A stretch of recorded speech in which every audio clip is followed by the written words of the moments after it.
You're watching Fox 10 News at 5:30 in high-definition television.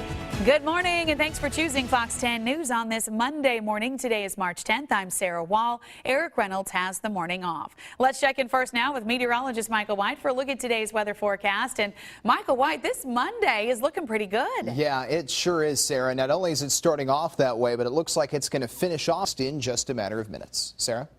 All right, Michael, thanks. It's now 5:31 in the news this morning. You have two chances this week to voice your concerns about changes to red snapper fishing. The Gulf of Mexico Fishery Management Council wants to know what you think about Reef Fish Amendment 28. The amendment would change the way fisheries allocate red snapper resources between the commercial and recreational sectors. Officials expect to change that would benefit those who fish recreationally for red snapper. The first meeting is tonight at 6 at the Fairfield Inn and Suites in Orange Beach. That's on Loop Road. The next meeting is tomorrow night at the Renaissance Riverview Plaza in downtown Mobile. It also gets underway at 6 o'clock. Spring break season is here, and local lifeguards are gearing up for the beach crowds. New lifeguards are being put through their paces in Orange Beach. Officials say they have 5 lifeguards returning from last year, but they're still looking to hire 8 or 9 more. Candidates were out running drills, including rescues. All of this is meant to test the candidates' awareness and physical endurance.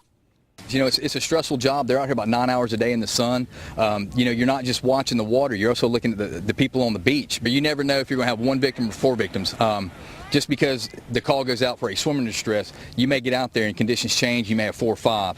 And it's up to you to make sure that all 4 or 5 of those people get back to the beach safely. If you're interested in becoming a lifeguard, we have more information posted for you on our website. Just go to fox10tv.com. Lifeguards in Gulf Shores will start patrolling the sands today. Safety officials have spent the last couple of weeks preparing for the spring break crowds. That includes putting up more signs and parking toll machines on the beach, as well as coordinating traffic lights to ease congestion. The more people we get down here, there's more taxing of our infrastructure, and so we've got to make sure that we're prepared to try to move traffic safely and efficiently as possible. Now, if you are planning on heading to the beach, it's important to pay attention to the beach warning flags. Here's a quick refresher. A double red flag means do not get in the water. Conditions are dangerous. The single red flag means high hazard. That could be high surf or strong rip currents. A yellow flag means caution. Look out for moderate surf or currents. A green flag means conditions are calm. And a purple flag means there could be dangerous marine life out there, like sharks.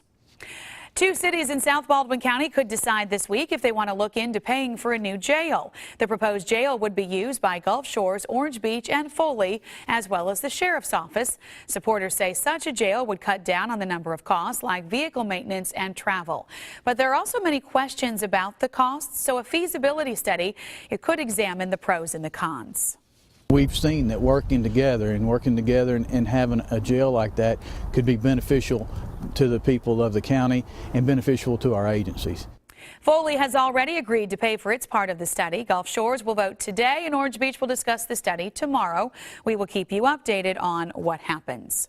If you live near Grand Bay or Portersville Bay, you may notice the water turning reddish today, but don't be alarmed. It's part of a dye tracing study.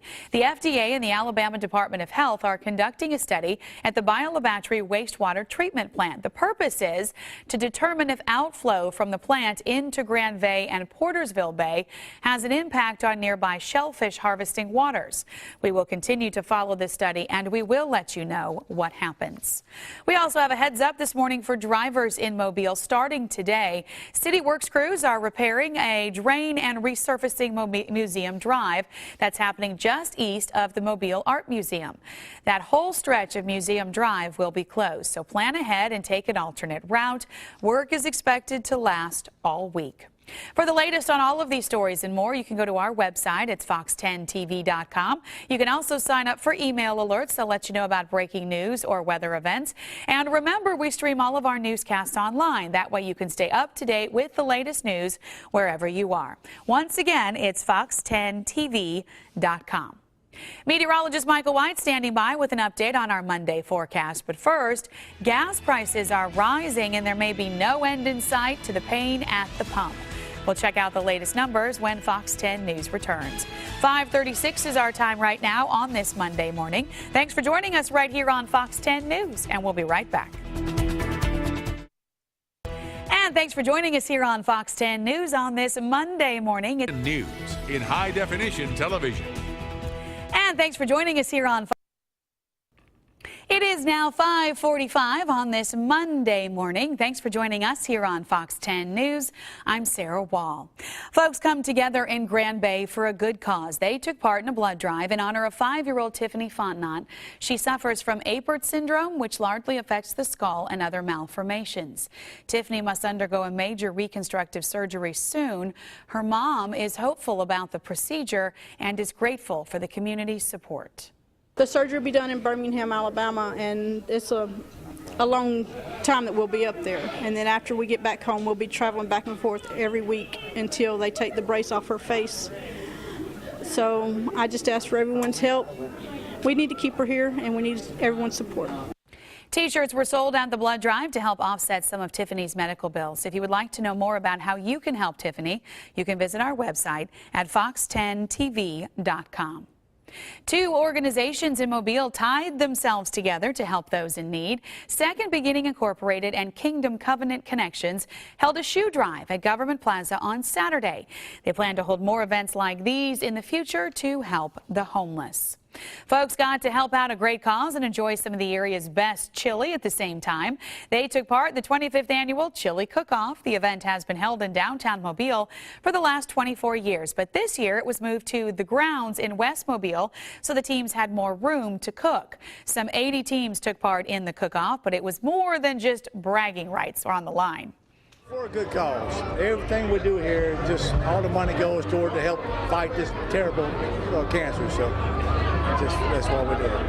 More than 25,000 people attended the cook-off. The money raised goes to the American Cancer Society. Lots across the area this weekend going on outside. And as we start this brand new week on this Monday, that nice weather we saw over the weekend continues today, Michael White. Yeah, Sarah, you're right. It sure does. Today's looking to be a good one.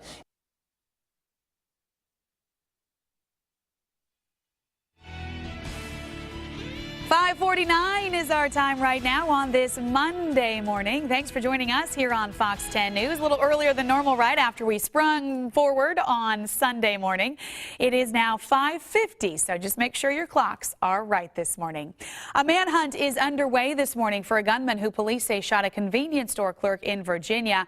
It is our top story as Fox's Harris Faulkner takes us across America.